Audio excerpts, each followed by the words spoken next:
In a small forgotten village, there lived an old man named Raghav. People rarely noticed him, not because he was invisible, but because he was too quiet. Every morning before sunrise, Raghav would wake up, wash his face with cold water, and walk miles to work as a daily laborer. His back was bent, his hands trembled slightly, and his breath was often heavy, but he never complained. While others rested when their bodies hurt, Raghav kept working because he believed saving money was the only way to survive. Inside his small mud house, there was one thing he valued more than anything else: a glass jar. Every night, after returning from work, Raghav would sit quietly and drop a few coins into it. Some days it was just 2 coins, some days 5, rarely more. He ate less than he should have. He never bought new clothes.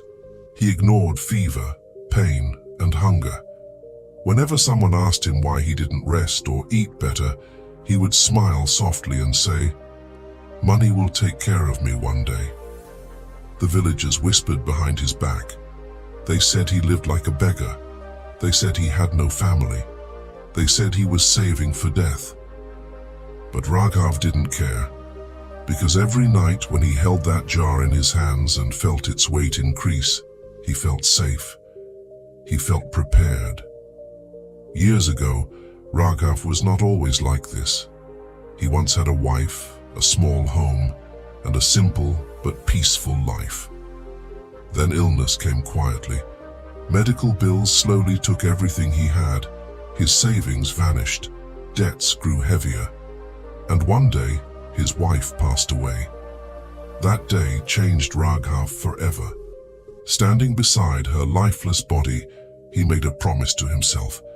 He said, "I will never be helpless again. I will save every coin."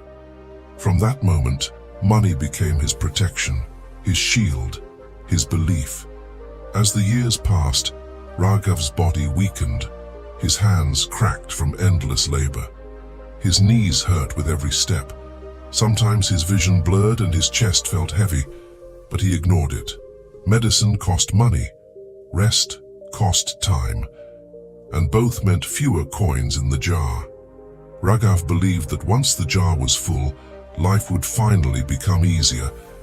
But no matter how heavy the jar became, it was never full enough. One cold evening, Raghav didn't return home. The villagers found him collapsed near the road. His breathing was shallow, his face pale. They rushed him to the nearest hospital. The doctor examined him and shook his head. He said Raghav's body was exhausted, malnourished, and had been running on empty for years.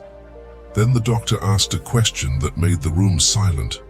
"Who will pay for the treatment?" No one spoke. Someone whispered that Raghav had nothing, but a neighbor remembered the glass jar. They ran to his house and brought it to the hospital. When the doctor opened the jar, everyone froze. The money inside was more than enough. Enough for treatment, enough for care, enough to live a decent life.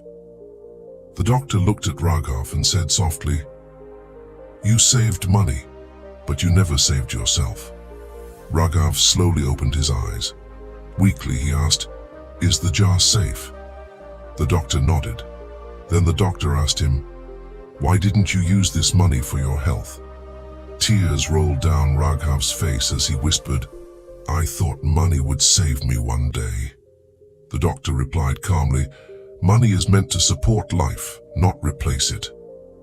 Raghav survived, but when he returned home, something inside him had changed.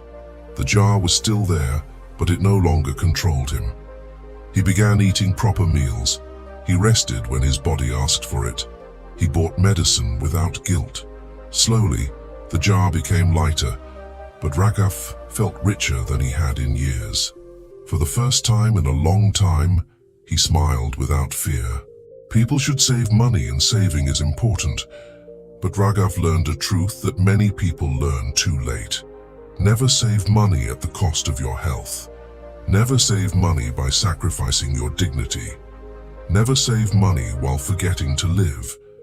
Because money is a tool, but life is the purpose. Never save money for a future you may never be healthy enough to live. Save wisely and live fully. What would you choose, money or health? Comment below and let your thoughts be heard.